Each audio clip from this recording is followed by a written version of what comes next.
사무엘상 20장. 다윗이 라마의 나요셋에서 빠져나와 집으로 돌아온 다음에 요나단에게 따져 물었다. 내가 무슨 못할 일을 하였느냐? 내가 무슨 몹쓸 일이라도 하였느냐? 내가 자네의 아버님께 무슨 잘못을 저질렀기에 아버님이 이토록 나의 목숨을 노리시느냐? 요나단이 그에게 대답하였다. 자네를 죽이시다니 결코 그런 일은 없을 걸세. 내가 분명히 말하지만 우리 아버지는 큰 일이든지 작은 일이든지 나에게 알리지 않고서는 하시지를 않네. 그런데 우리 아버지가 이 일이라고 해서 나에게 숨기실 까닭이 무엇이겠는가? 그럴 리가 없네. 그러나 다윗은 맹세까지 하면서 말하였다. 자네가 나를 지극히 아낀다는 것은 자네의 아버님도 잘 알고 계시지 않은가? 그렇기 때문에 이 일만은 자네에게 알려서는 안 된다고 생각하셨을 걸세. 자네가 알면 매우 슬퍼할 테니까 말일세. 주님께서 살아계시니 내가 자네에게 분명히 말하겠네. 나와 죽음 사이는 한 발짝밖에 되지 않네. 요나단이 다윗에게 제안하였다. 자네의 소원을 말해보게. 자네를 돕는 일이면 무엇이든지 하겠네. 다윗이 요나단에게 대답하였다. 내일은 초하루일세. 내가 임금님과 함께 앉아서 식사를 해야 하는 날일세. 그러나 내가 외출을 할 수 있도록 주선하여 주게. 나가서 모레 저녁 때까지 들녘에 숨어 있겠네. 그랬다가 만일 자네의 아버님이 내가 왜 안 보이느냐고 물으시거든. 그때 자네는 내가 우리 고향 베들레헴으로 가서 온 가족과 함께 거기에서 매년 제를 드릴 때가 되어 급히 가보아야 한다고 말미를 달라고 해서 허락해 주었다고 말씀드려 주게. 그때에 자네의 아버님이 잘했다고 말씀하시면 나에게 아무런 화가 미치지 않겠지만 자네의 아버님이 화를 내시면 나를 해치려고 결심하신 것으로 알겠네. 자네는 이미 주님 앞에서 나와 가까운 친구로 지내기로 굳게 약속하였으니 나에게 친구의 의리를 꼭 지켜주게. 그러나 나에게 무슨 허물이 있다면 자네가 직접 나를 죽이게. 나를 자네의 아버님께로 데려갈 까닭이 없지 않은가. 요나단이 대답하였다. 결코 그런 일은 없을 걸세. 우리 아버지가 자네를 해치려는 결심을 한 줄을 알고서야 내가 어찌 그것을 자네에게 곧 알려주지 않겠는가. 그러나 다윗은 요나단에게 물었다. 혹시 자네의 아버님이 자네에게 화를 내면서 대답하시면 누가 그것을 나에게 알려주겠는가? 요나단이 다윗에게 말하였다. 자, 가세. 들로 나가세. 둘은 함께 들로 나갔다. 요나단이 다윗에게 약속하였다.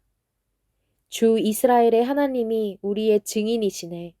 내가 내일이나 모레 이맘때에 아버지의 뜻을 살펴보고 자네에게 대하여 좋게 생각하신다면 사람을 보내어 알리겠네. 아버지가 자네를 해치려 한다는 것을 내가 알고도 그것을 자네에게 알리지 않아서 자네가 안전하게 피신하지 못하게 된다면 주님께서 이 요나단에게 무슨 벌을 내리셔도 달게 받겠네. 주님께서 나의 아버지와 함께 계셨던 것처럼 자네와도 함께 계시기를 바라네.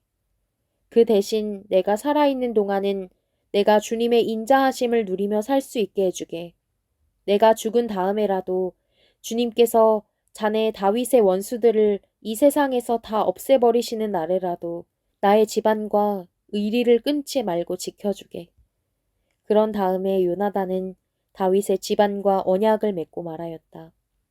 주님께서 다윗의 원수들에게 보복하여 주시기를 바라네. 요나단은 다윗을 제 몸처럼 아끼는 터라 다윗에게 다시 맹세하였다. 요나단이 다윗에게 약속하였다. 내일은 초하루이니 아버지가 자네의 자리가 빈 것을 보시면 틀림없이 자네가 왜 자리를 비웠는지 물으실 걸세. 모레까지 기다리다가 저번 일이 있었을 때에 숨었던 그곳으로 내려가서 에셀 바위 곁에 숨어 있게. 그러면 내가 연습 삼아 어떤 표적을 놓고 활을 쏘는 것처럼 그 바위 곁으로 화살을 3번 쏘겠네. 그런 다음에 내가 데리고 있는 종을 보내어 그 화살을 다 찾아오라고 말하겠네. 그때에 내가 그 종에게 큰 소리로 너무 멀리 갔다. 이쪽으로 오면서 다 주워오너라 하고 말하면 주님께서 살아계심을 걸고 맹세하겠네. 자네에게는 아무 일도 없을 것이니 안심하고 나오게. 그러나 내가 그 종에게 아직 더 가야 된다. 화살은 더 먼 곳에 있다. 하고 말하면 주님께서 자네를 멀리 보내시는 것이니 떠나가게. 오직 우리가 함께 약속한 말에 대해서는 주님께서 길이 자네와 나 사이에 증인이 되실 걸세. 이리하여 다윗은 들녘에 숨어 있었다. 초하루가 되었을 때에 왕이 식사를 하려고 식탁에 앉았다. 왕이 언제나 하듯이 벽을 등진 자리에 앉자 요나단이 왕의 맞은쪽에 앉았고 아브넬은 사울 곁에 앉았다. 다윗의 자리는 비어 있었다. 그런데도 그날은 사울이 아무 말도 하지 않았다. 사울은 다윗에게 뜻하지 않은 일이 생겨 몸이 부정을 타서 아직 깨끗하여지지 않았는가 하고 생각하였다. 그런데 초하루가 지난 다음 날, 곧 그 이튿날에도 다윗의 자리가 여전히 비어 있는 것을 보고 사울이 자기 아들 요나단에게 물었다.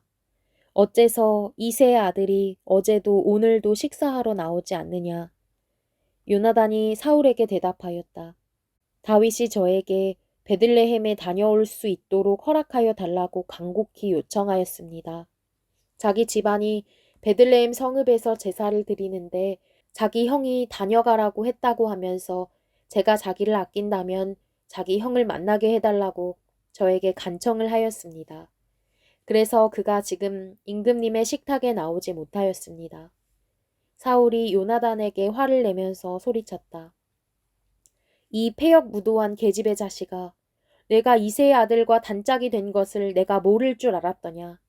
그런 녀석과 단짝이 되다니 너에게도 부끄러운 일이고 너를 낳은 내 어미를 발가벗기는 망신이 될 뿐이다.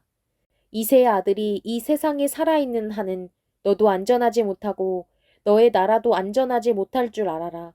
빨리 가서 그 녀석을 당장에 끌어오너라. 그 녀석은 죽어야 마땅하다. 요나단이 자기 아버지 사울에게 그가 무슨 일을 하였기에 죽어야 합니까? 하고 항의하니 그 순간 사울이 요나단을 찔러 죽이려고 창을 뽑아 겨냥하였다. 그제서야 요나단은 자기 아버지가 다윗을 죽이려고 단단히 벼르고 있다는 것을 알아차렸다. 요나단도 화가 치밀어 식탁에서 일어섰다. 그리고 요나단은 자기 아버지가 다윗을 모욕한 것이 가슴 아파서 그달에 이틀째가 되던 그날은 하루 종일 아무것도 먹지 않았다. 그 다음날 아침에 요나단은 어린 종을 하나 데리고 들녘으로 나가서 다윗과 약속한 장소로 갔다. 거기에서 요나단은 자기가 데리고 온 어린 종에게 너는 막 달려가서 내가 지금 쏘는 화살을 주워오너라 하고 시켰다. 어린 종이 달려가자 요나단은 그의 머리 위로 화살을 쏘았다. 요나단이 쏜 화살이 떨어진 곳으로 그 어린 종이 달려가자 요나단이 그의 뒤에다 대고 소리쳤다. 아직도 덜 갔다. 화살이 더 먼 곳에 있지 않느냐. 요나단이 그 소년의 뒤에다 대고 계속 소리쳤다. 빨리 서 있지 말고 빨리 달려. 요나단의 어린 종은 화살을 주워다가 자기 상전에게 바쳤다. 그러나 그 어린 종은 아무것도 눈치채지 못하였다. 요나단과 다윗만이 그 일을 알았다. 그런 다음에 요나단은 데리고 왔던 그 어린 종에게 자기의 무기를 주면서 그것을 들고 성읍 안으로 들어가라고 말하였다. 그 어린 종이 성읍 안으로 들어가니 다윗이 그 숨어있던 바위 곁에서 일어나 얼굴을 땅에 대면서 3번 큰절을 하였다. 그리고 그들은 서로 끌어안고 함께 울었는데 다윗이 더 서럽게 울었다. 그러자 요나단이 다윗에게 말하였다. 잘 가게. 우리가 서로 주님의 이름을 걸고 맹세한 것은 잊지 않도록 하세. 주님께서 나와 자네 사이에서 뿐만 아니라 나의 자손과 자네의 자손 사이에서도 길이 그 증인이 되실 걸세. 다윗은 일어나 길을 떠났고 요나단은 성 안으로 들어갔다.